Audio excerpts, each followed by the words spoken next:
Un exercice très classique qu'on retrouve régulièrement dans des sujets d'écrit notamment, le fait que deux matrices réelles qui sont semblables dans Mn de C le sont aussi dans Mn de R. Pour démontrer ça, l'idée est de partir de la relation de similitude B égale P-1 à P et de la transformer en PB égale AP. Ici, P est une matrice inversible à coefficient complexe, tandis que A et B sont des matrices à coefficient réel.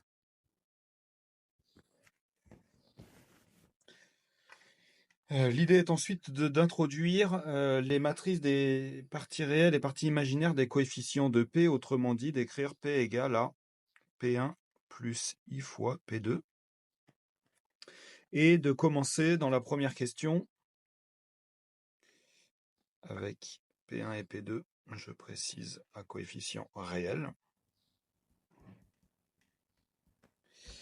Donc de commencer dans la première question à démontrer qu'on a bien les relations P1B égale AP1 et P2B égale AP2 comme on avait PB égale à AP. Ce qui ne pose pas trop de problème, il suffit de remplacer P1 plus IP2 fois B,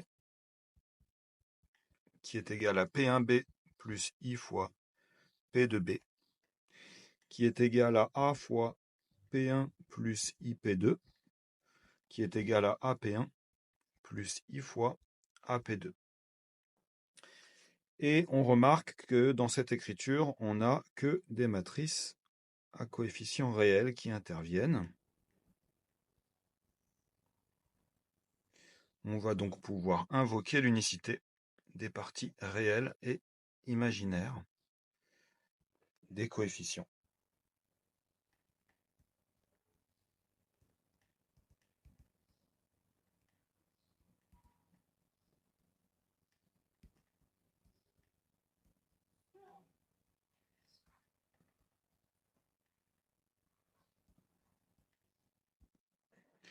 Pour en déduire que P1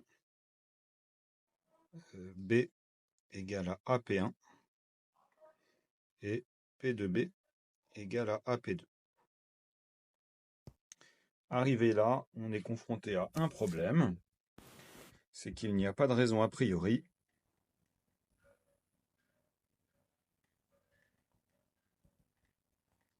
que P1 ou P2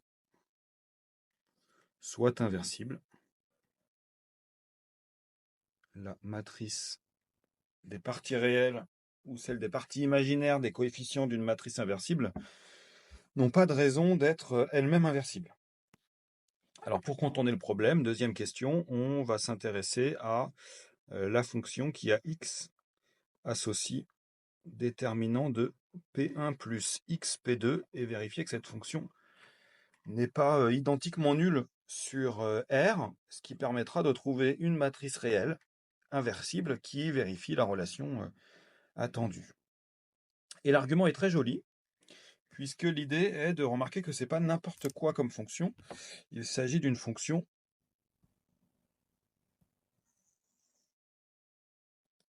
polynomiale par rapport à petit x.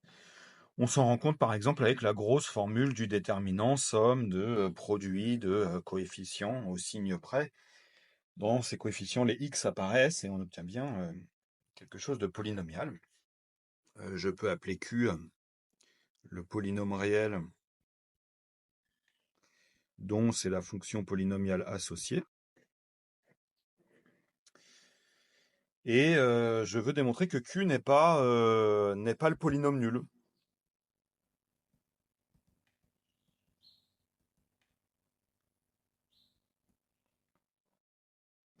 Et c'est là que l'argument va être très joli, puisque moi, l'hypothèse que j'ai a priori, c'est que P1 plus IP2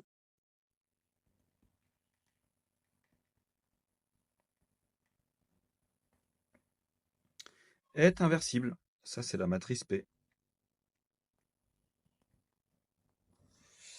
Donc,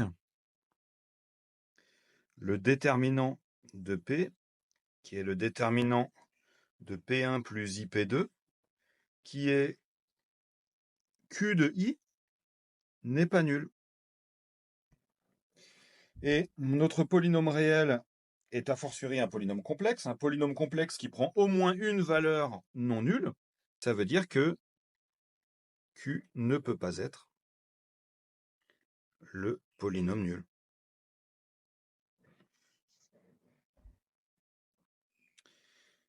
Et donc, on a bien petit x appartenant à R, tel que Q de petit x, c'est-à-dire det de P1 plus x P2, différent de 0.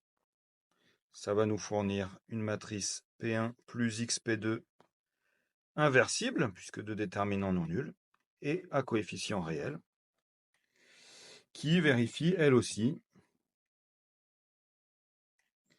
P1 plus x P2 fois B égale à A fois P1 plus x P2. Autrement dit, B égale P1 plus x P2 moins 1 fois A fois P1 plus x P2. C'est terminé. A et B sont semblables dans Mn de R.